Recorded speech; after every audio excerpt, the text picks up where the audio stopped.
बहुत पहले की बात है। अफ्रीका में एक देश है अल्जीरिया। बाउकास वहाँ के राजा थे। उनके राज्य में एक समझदार जज थे जो झट से दूध का दूध और पानी का पानी कर देते थे। कोई भी मुजरिम उनकी पैनी आँखों से नहीं बच पाता। उनकी ख्यात दूर दूर तक फैली थी। एक दिन राजा ने भेष बदलकर खुद जज की परीक्षा लेने की सोची। वो घोड़े पर सवार होकर जज के शहर की ओर चले। शहर के मुख्य दरवाजे पर उन्हें एक अपंग भिखारी दिखा। राजा ने उसे कुछ पैसे दिए। भिखारी ने राजा से विनती की, मैं चल नहीं सकता, कृपया मुझे अगले चौक तक छोड़ दें। राजा ने भिखारी को घोड़े पर बैठाया। शहर की चौक पर पहुंचने के बाद राजा ने भिखारी से उतरने को कहा। तुम उतरो, यह घोड़ा तो मेरा है। भिखारी ने दावा किया। देखते देखते वहां पर लोगों की भीड़ इकट्ठी हो गई। घोड़ा किसका है इसका निर्णय जज साहब ही करेंगे, लोगों ने कहा। राजा और भिखारी जज साहब के पास गए। कचहरी में काफ़ी भीड़ जमा थी। जज लोगों को बारी बारी से बुला रहे थे। सबसे पहले जज ने एक लेखक और किसान को बुलाया। उसके साथ एक महिला थी। लेखक और किसान दोनों उस महिला के अपनी पत्नी होने का दावा कर रहे थे। जज ने दोनों पक्षों की दलील सुनाकर कहा, महिला को आज यहीं छोड़ दो और कल आओ।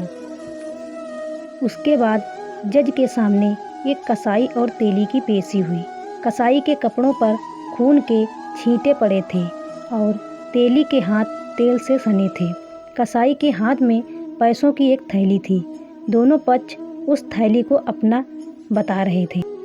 जज ने कुछ देर सोचकर कहा, पैसों की थैली यहाँ छोड़ दो और कल आओ। अंत में जज ने राजा और भिखारी की दलीलें सुनी। दोनों पक्ष घोड़े पर अपना अपना दावा पेश कर रहे थे। जज ने कुछ देर सोचकर कहा, घोड़े को यहीं छोड़ दो और कल आओ। जज के निर्णय सुनने के लिए अगले दिन कचहरी में लोगों का बड़ा हुजूम जमा हुआ। सबसे पहले लेखक और किसान की बारी आई। यह महिला आपकी पत्नी है, आप उन्हें ले जा सकते हैं, जज ने लेखक से कहा।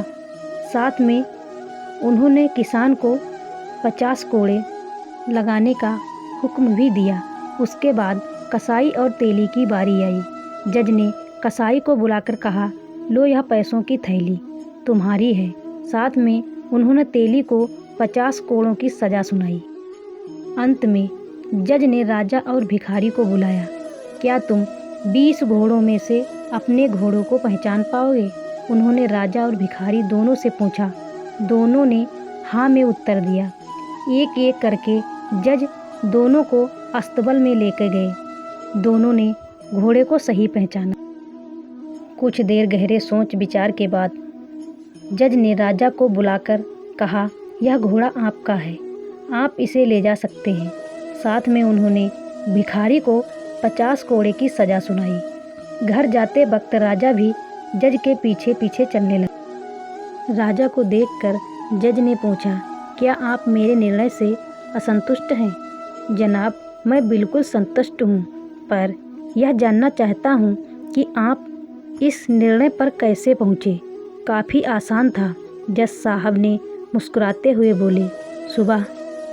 सुबह मैंने महिला से दवात में स्याही भरने को कहा। महिला ने इस काम को बड़े करीने से अंजाम दिया। इससे मुझे लगा वो लेखक की पत्नी ही होगी। जहाँ तक पैसों की थैली की बात है, मैंने सोते वक्त सिक्कों को एक पानी के बर्तन में डाल दिया। सुबह देखा तो पानी में कोई तेल नहीं दिखा। अगर तेली के पैसे होते तो पानी पर जरूर कुछ तेल तैरता। इससे लगा कि पैसे कसाई के होंगे। घोड़े का मामला जरूर कुछ पेचीदा था। मैं आप दोनों को अस्तबल में घोड़े की पहचान कराने नहीं ले गया था। दरअसल मैं देखना चाहता था कि घोड़ा आपको पहचानता है या नहीं। जब आप घोड़े के पास गए तो घोड़े ने अपना सिर हिलाया और गर्दन आपकी ओर घुमाई, पर भिखारी को देखकर घोड़े ने अपनी एक टांग ऊपर उठाई। इससे मुझे स्पष्ट हुआ कि आप ही घोड़े के सही मालिक होंगे। फिर राजा ने जज से कहा, मैं राजा बावकौस हूँ। मैंने आपकी इंसाफ की बहुत तारीफ़ सुनी थी और उसी की पुष्टि के लिए आया था। आप वाकई एक वकील न्यायाधीश हैं। आप मुझसे जो पुरस्कार मांगेंगे वो आपको मिलेगा। मुझे कोई इनाम नहीं चाहिए। जज ने नम्रतापूर्वक कहा, राजा की प्रशंसा ही मेरे लिए सबसे बड़ा तोहफा है।